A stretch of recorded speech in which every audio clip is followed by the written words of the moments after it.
This is Next Radio. With Broadcast Bionics. Innovative solutions for creative people. Thank you very much. Steve and I are very happy to be here. We're the crazy Canadian broadcasters, and there's a couple of others sitting in the audience, I know. We started a digital music service, and you won't believe what happened next. Actually, but you might believe what happened next. We just wrote the headline to get your interest off the top, but it's, there's some good lessons in here from starting a digital music service, and we know there's some other ones in Europe and around that we thought this would be really valuable information about what we've been doing for the last 2 years.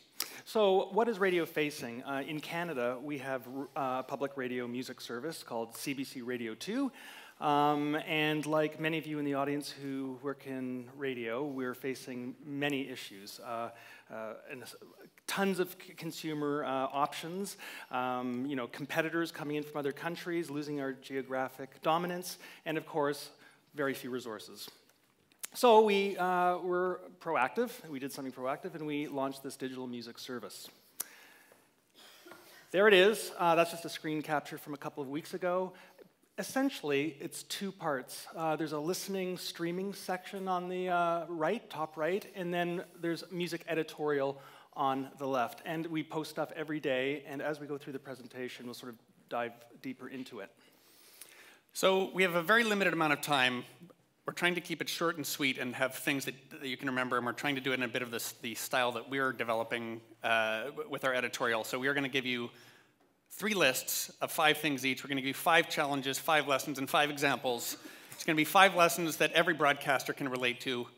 We're going to give you 5 lessons that we have learned the hard way so that you don't have to, and then we're going to give you 5 examples of things that will blow your mind, even if they don't actually blow your mind. But we're hoping at the end that you'll have your mind blown. So we're going to start off with 5 challenges that every broadcaster can relate to. The first one, I think for larger broadcasters is an interesting one, is that when you have multiple platforms, so CBC has national television, national radio, local radio, a lot of different websites. They all do music in some way, shape, form, or another.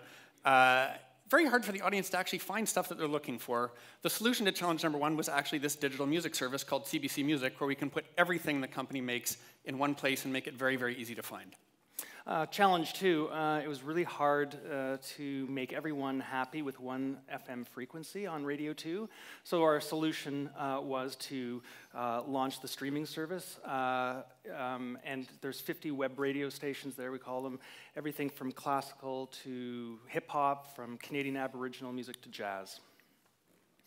Our third challenge, and this is an interesting one, is that people rarely share audio on social media. And I know there's a presentation from SoundCloud later. I'm very excited about it, saying that it is possible to do this. We have not been able to get anybody to share audio on social media. We'll get into this a little bit more, why this is important to us. But we had 2 different solutions to this challenge. The first one is actually to create content that people want to share and to stop thinking like a radio station. So that means not making audio-only content and starting to make formats of content that people want to pass around. The top one is an interesting example. Hopefully, this audience may not be the core who cares about 25 Canadian one-hit wonders, but I'm sure you'd know some of them. And once you found them, you would probably share it. So making content formats that people will share, but also making website functionality that makes it very easy and clear that the desire is to have people share that information once they find something that they like. Our fourth challenge, and I think this might be a bit of a universal challenge, is that there's no digital audio ad market in Canada. So how do we pay our bills? As we get more and more people using our service and our streaming costs go up, we do need to pay our bills. And we have 2 solutions to that challenge as well. The first one has actually been serving video pre-rolls in front of our audio streams. So if you click on a web radio station, you will get a 15 or 30-second video ad. Our sales teams can sell video. They want to sell video. There's a market for it, and it has a higher CPM than audio, so that's done very well. But the real whopper has been actually looking at integrated multi-platform sponsorships, where we can take our TV networks and our national radio networks and a digital solution where we can provide advertisers or sponsors with the reach of terrestrial, but with a customized digital solution that isn't matched by digital competition. So this is an example right here. You can see we just did our 2nd year of working with Volkswagen of a national cross-country Beetle road trip where we hit stops all across the country, showcased emerging Canadian bands in interesting locations. And we're also in the middle of doing a very big deal with a Canadian bank around live music, which has been a really great business deal for us, and great content as well. Our fifth challenge is how do we compete with the likes of Spotify? They're just coming into Canada in October, RDO, Google, and this is a challenge for us. But I think the key for us is how do we differentiate ourselves from the rest of them? We're not about the 20 million song library up in the cloud. Really, our core is Canadian, looking at music through Canadian filter and leveraging all the talent on our radio services who are music experts to create content for us. So it's really about curation, content, and being hyper-Canadian. So that's our first list. Five challenges. List number 2, the 5 lessons that we have learned the hard way so that you don't have to. Well, so this is our aha moment. We don't exist to make radio.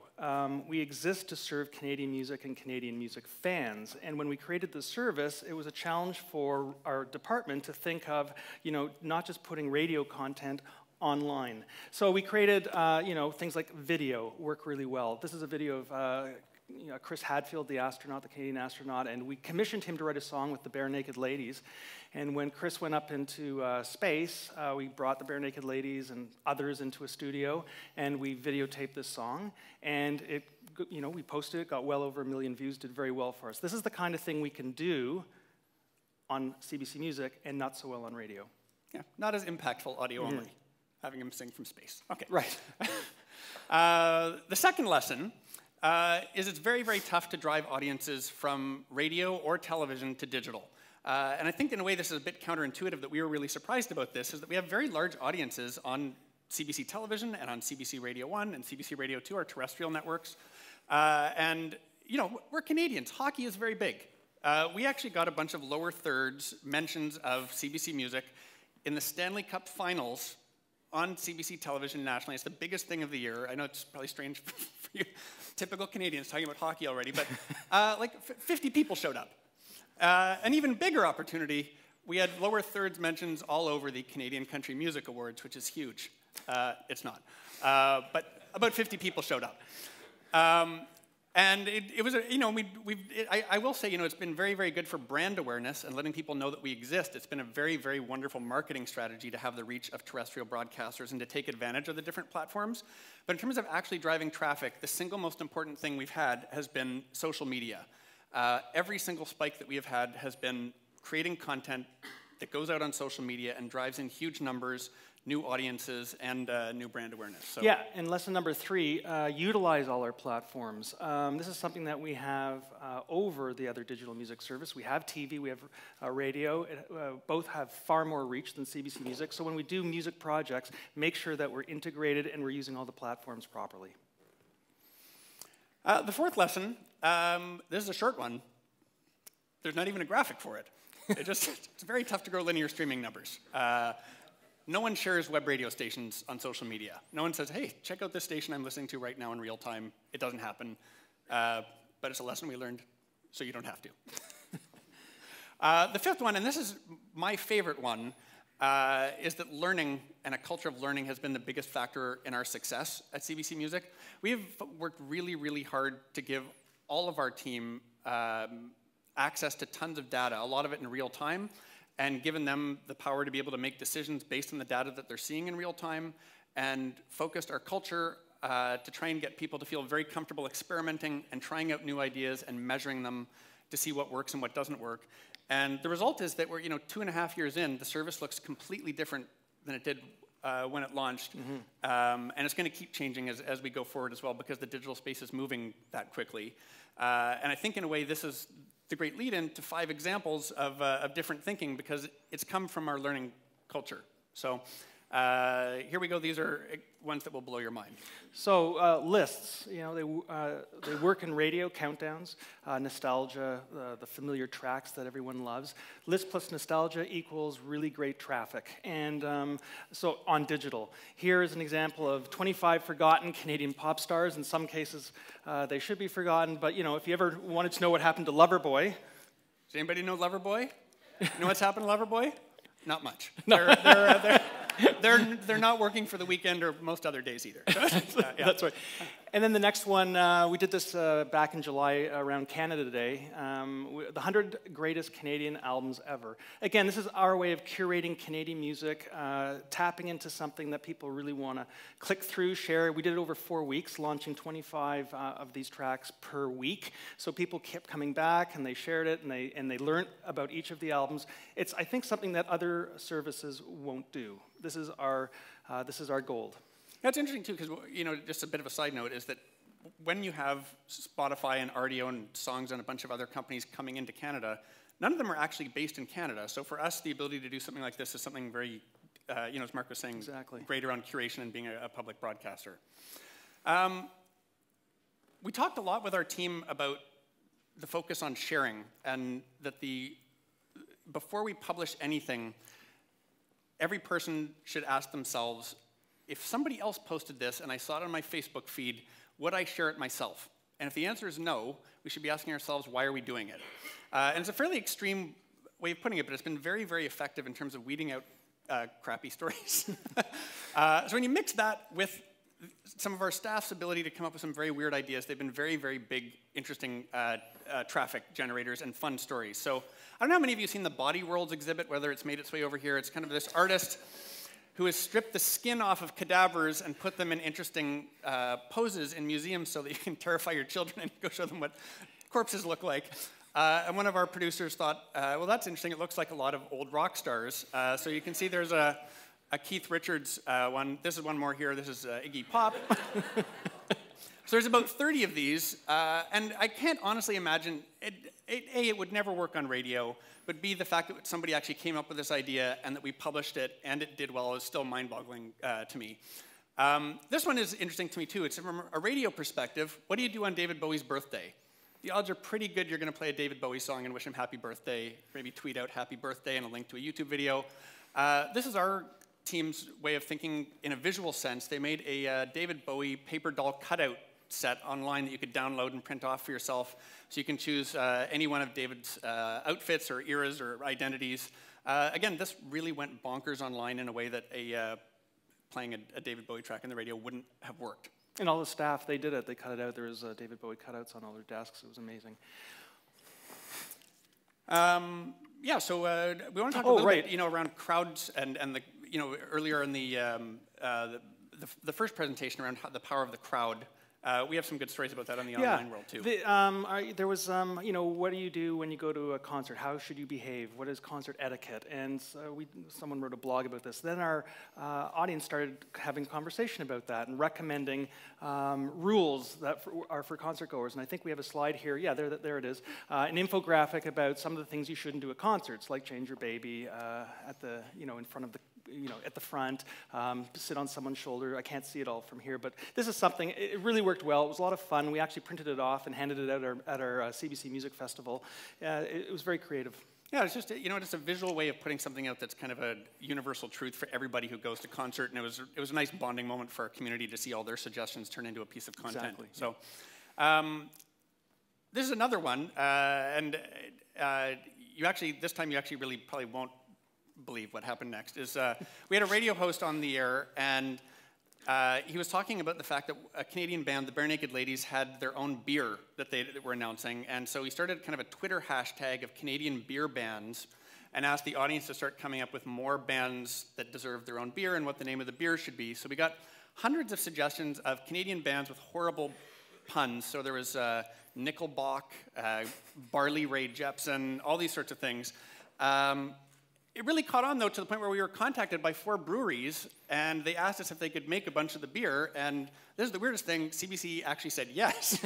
So we had 4 different band beers. This one is kind of celebrating the iconic Vancouver punk band DOA with DO Ale, and they all sold out, and it's branded with CBC's logos on it. So it's, again, a very strange, fun thing that would only really have happened in the digital space working with the audience.